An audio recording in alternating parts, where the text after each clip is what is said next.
Dear friends, good morning. I hope you had a wonderful night. This morning, we want to continue with our series Two Posterities at War: The Serpent and the Woman. We have spoken about many topics so far. You must understand the way the world is moving. No one will understand what's going on if you don't understand the root of all the calamity that we are facing. The serpent and the woman, they are the two major elements in the conflict that oppose good and evil. Today, we will talk about Isaac and Ismael. Both of them came from the same seed. One was the decision of the Lord, the other one, the decision of men. Men interfering with God's will. What is the outcome? Thus far, we have seen how the first children of the serpent, how the first posterity of the serpent died. Cain died, and the flood, and all of his descendants died as well. Noah was saved with three children and their wives, total 4 men, 4 women. From the family of Noah, we have seen that Shem defaulted when he saw the nakedness of his father and didn't do anything proper to control himself. He was bragging about it. Shem and his son Canaan was cursed. We have seen that as a result, Sodom and Gomorrah, children descendant of Shem, they were facing destruction. They did not repent. We have seen that Canaan, the son of Shem, became a big name in the area they grew up. We have seen that the sons of Sem and Shaphat grew up, and Abraham came out of these children. The Lord chose Abraham to be the model of the children descendant of the woman. Abraham was told that he will be a great nation, and all the nation on the earth will be blessed by him and through him. But Abraham was old, and his wife Sarah was old as well. They didn't know what to think. They wanted to help God.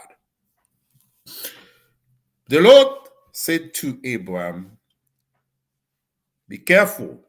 But Abraham listened to his wife Sarah, who gave him her servant Hagar, from whom they bore a son called Ismael. The name of Ishmael was given by the Lord because as soon as Hagar became pregnant, Hagar was very disturbing. She thought she was equal or superior to Sarah. She started to despise Sarah. Sarah saw that and complained to Abraham, and Abraham said, "Do to her as you wish. She is your servant." And Sarah mistreated Hagar. Hagar ran away.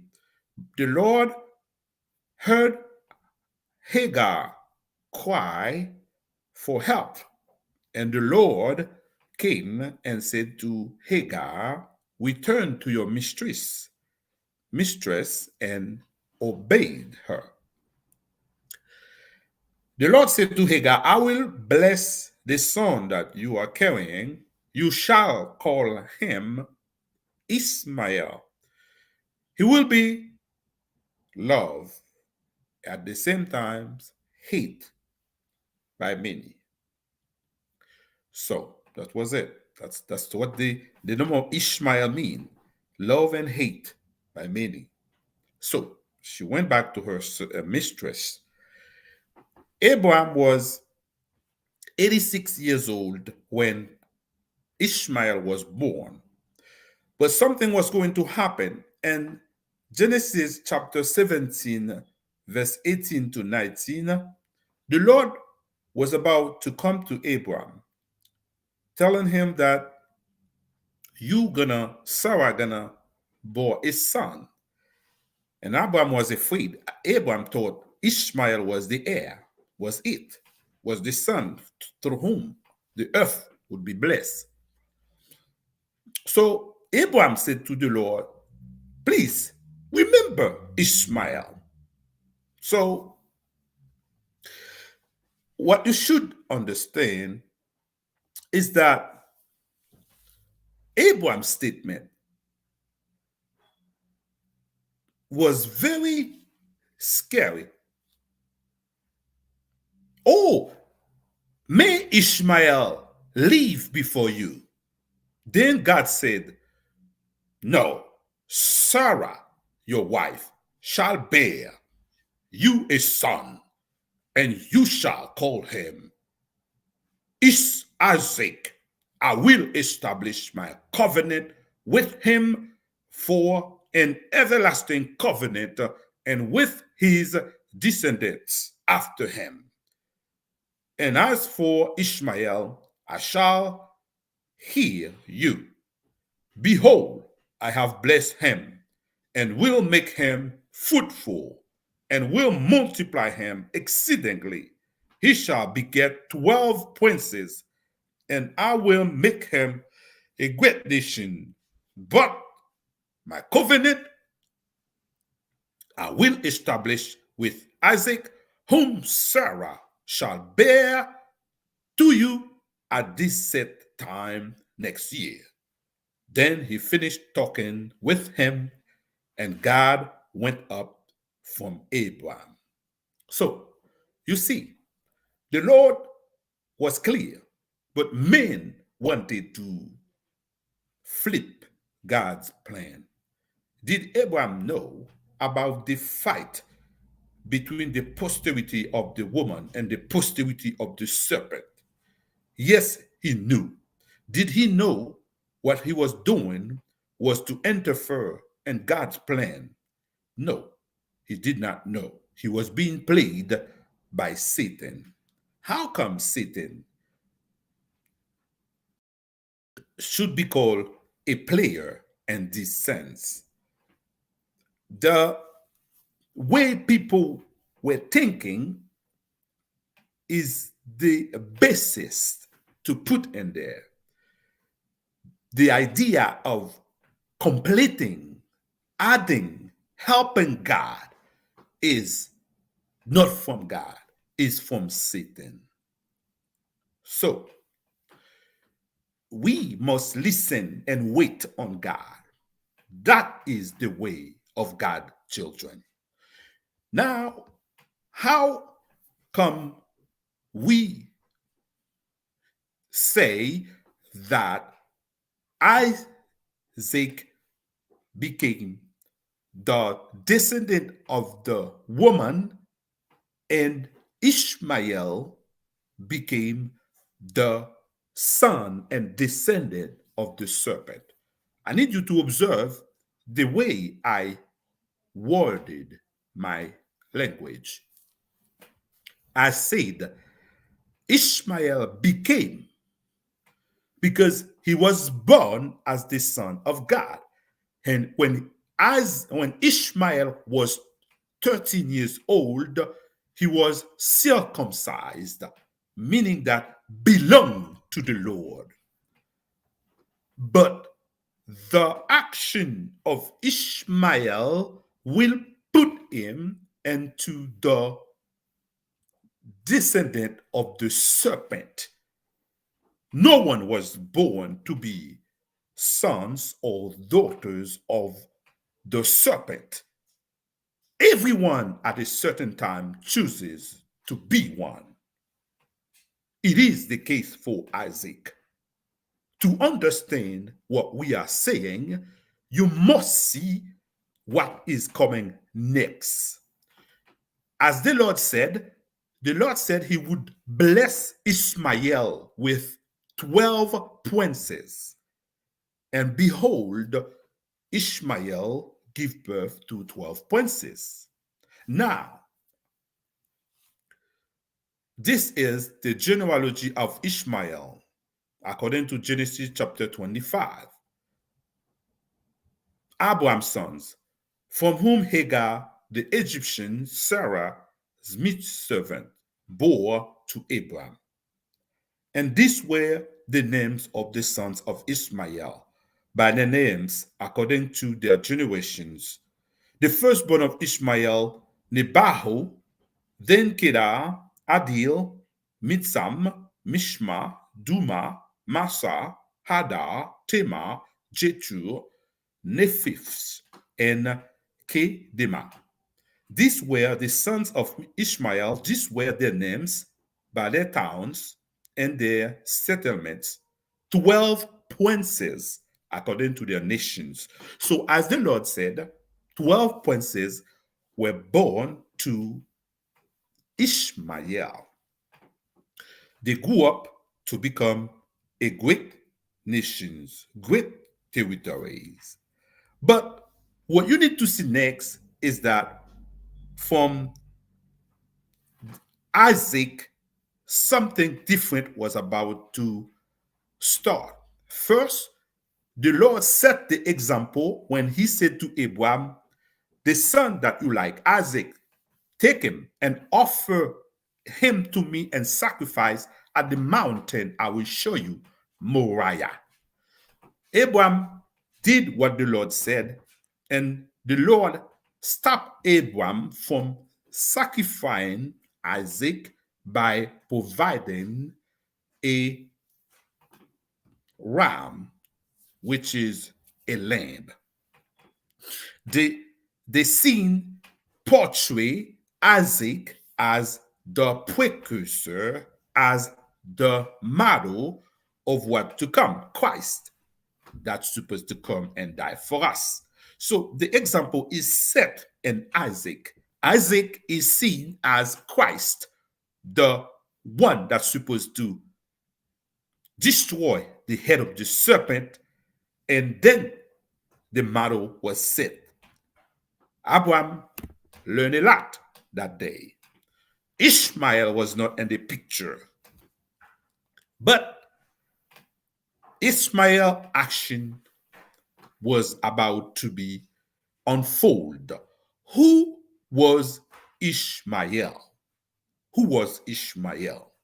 So, to understand who Ishmael was, you must see some of the things that happened.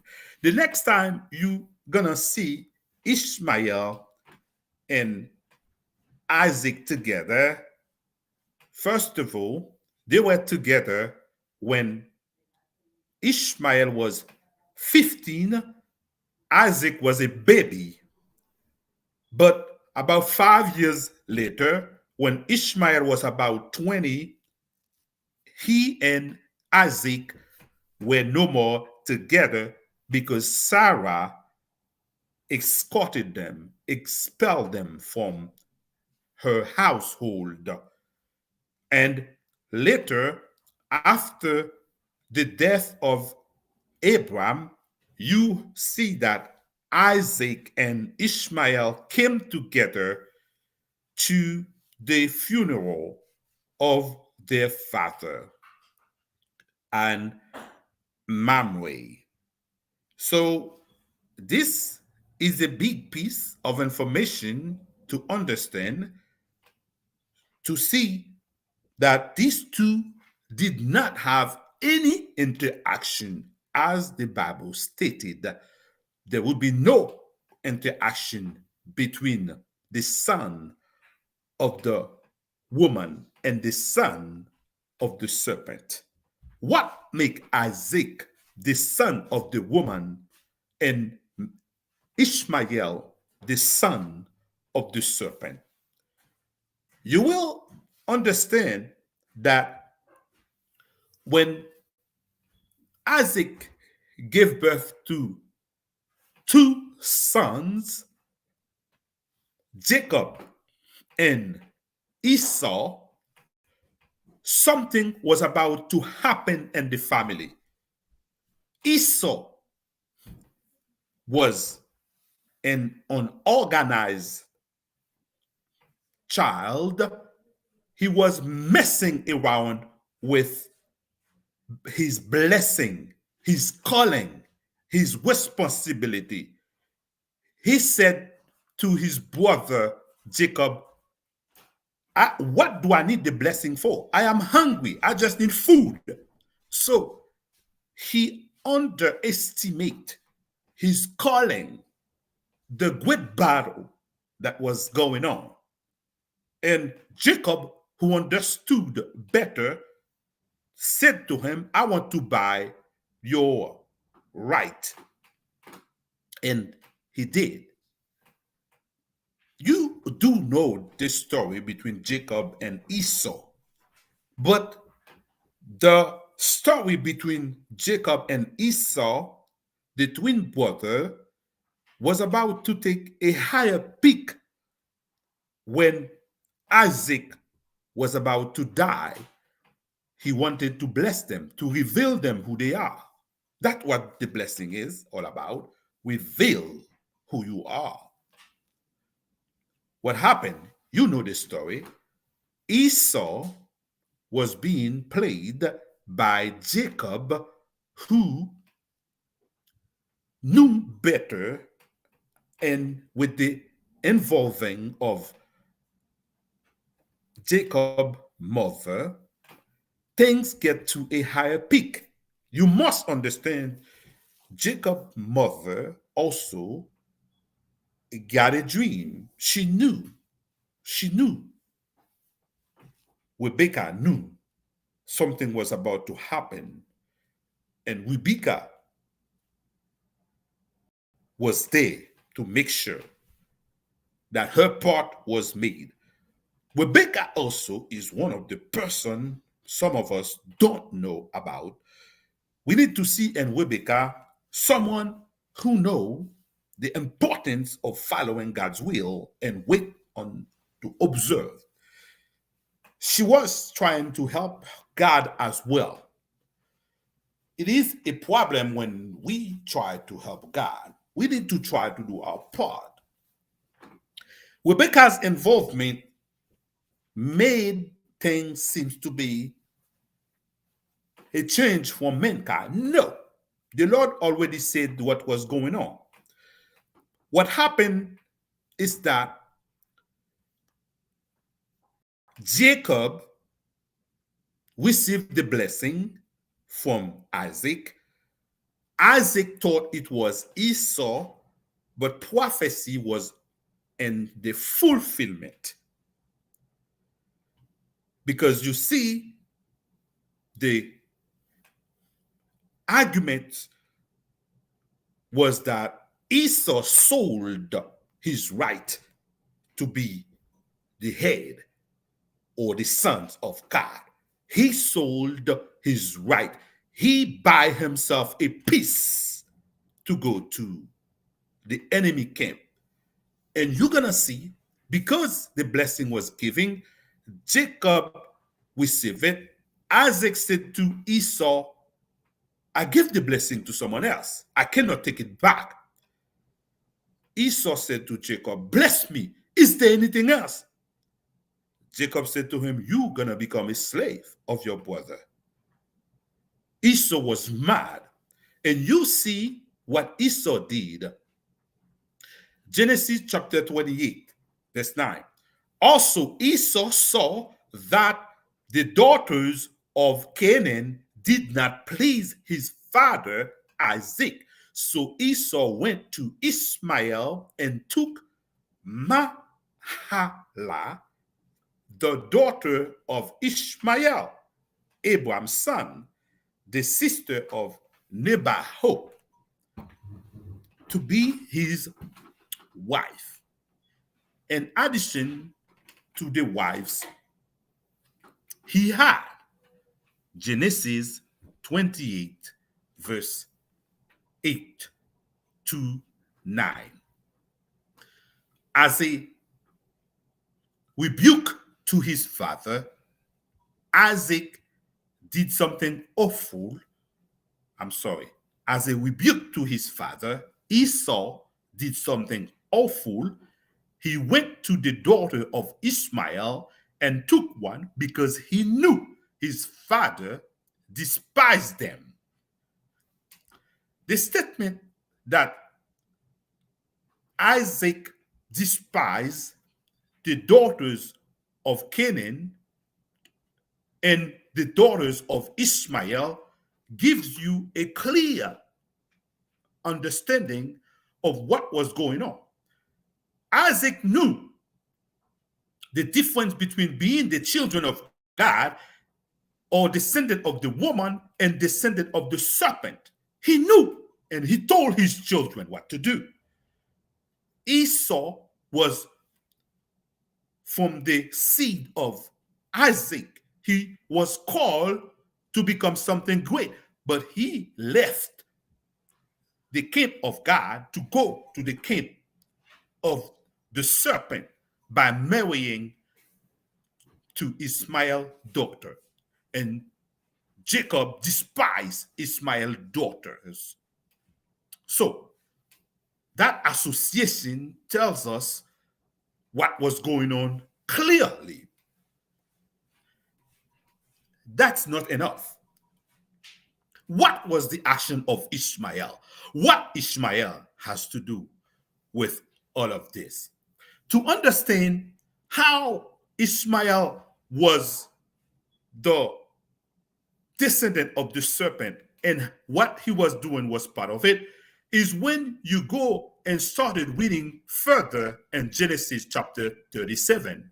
In Genesis chapter 37, verse 25, you will see that the 10 brothers of Joseph sat down to eat a meal after they put Joseph in the